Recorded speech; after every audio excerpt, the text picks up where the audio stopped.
আমাদের তৃণমূল কংগ্রেসের নেতৃস্থানীয় ছিল, বিশেষ করে বড়শাক দল অঞ্চলে 5 বছর তিনি প্রধান ছিলেন। কিছু ভুল বোঝাবুঝির কারণে তৃণমূল কংগ্রেস ত্যাগ করে বিজেপিতে যোগদান করে। আজকে আবার সে ফিরে এলো। এক কথায় বলা যায় যে ঘরের ছেলে ঘরে ফিরে আসলো। নিঃসন্দেহে এখানে বড়শাক দলে তৃণমূল কংগ্রেস আরো বেশি শক্তিশালী হবে। তাকে দলে নেওয়া হবে না, একাধিক বিষয় সামনে এসেছিল, মানে কি কারণে দলে নেওয়া হলো? না, নেওয়া হবে না। মানুষের তো কিছু কিছু সময় কিছু ব্যক্তিগত খুব রাগ থাকে যে ও এক সময় তৃণমূল কংগ্রেসের প্রধানের চেয়ারে ছিল, নেতৃত্বে ছিল, তারপরে সে যখন তৃণমূল কংগ্রেস ত্যাগ করে বিজেপিতে যোগদান করে, স্বাভাবিকভাবে তৃণমূল কংগ্রেস কর্মীদের মধ্যে একটা রাগ ক্ষোভ থাকে। সেটা সেই রাগ ক্ষোভ থেকেই অনেক সময় কেউ কেউ বলেছিল যে ওকে নেওয়া হবে না, কিন্তু দল ওর আবেদন বারবারও আবেদন করে দলে যোগদান করেন।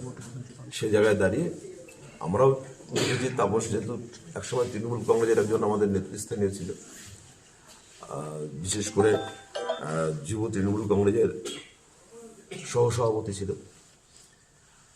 সে জায়গায় তাপসকে যদি দলে এই মুহূর্তে নেওয়া হয়, আমাদের বড়শাক দল অঞ্চলে তৃণমূল কংগ্রেস আরো বেশি শক্তিশালী হবে।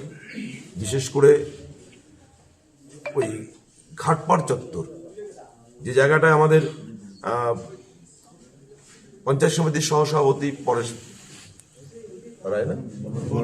পরেশ বর্মন ছিলেন, তিনি মারা যাওয়ার পর একটা শূন্যতা সৃষ্টি হয়। সেই জায়গাটায় বিশেষ করে তাপস দল আজকে দলে যোগদান করে ওই এলাকা আরো শক্তিশালী হবে এবং ওরও বিভিন্ন এলাকায় পরিচিতি আছে। সেই জায়গাগুলো দিকে আমাদের কাজে লাগবে। দাদা বলছিলাম, বিজেপির দিনহাটা বিধানসভা কেন্দ্রে এই মুহূর্তে বিজেপির কোনো ঘাঁটি বলে আছে বলে আমি জানি না। এবার আপনাদের কাছে কি খবর আছে না আছে সেটা আপনারা বলতে পারবেন, কিন্তু দিনহাটা বিধানসভা কেন্দ্রে বিজেপির ঘাঁটি এমন এই শব্দটার আমার আপত্তি আছে। এমন কোনো জায়গা নেই বিজেপির ঘাঁটি। আর ও যখন বিজেপিতে যোগদান করে, স্বাভাবিকভাবে ও বিজেপির হয়ে প্রচার করে, তখন একটা ভিন্ন রাজনৈতিক দলের যেটা হয় সেটাই ছিল সম্পর্ক। এখন ওকে তৃণমূল কংগ্রেস আবার আমরা ফিরিয়ে নিলাম, নিঃসন্দেহে আবার সম্পর্কটা ভালো হবে এবং সেই জায়গা থেকে সবাই সরে আসবে।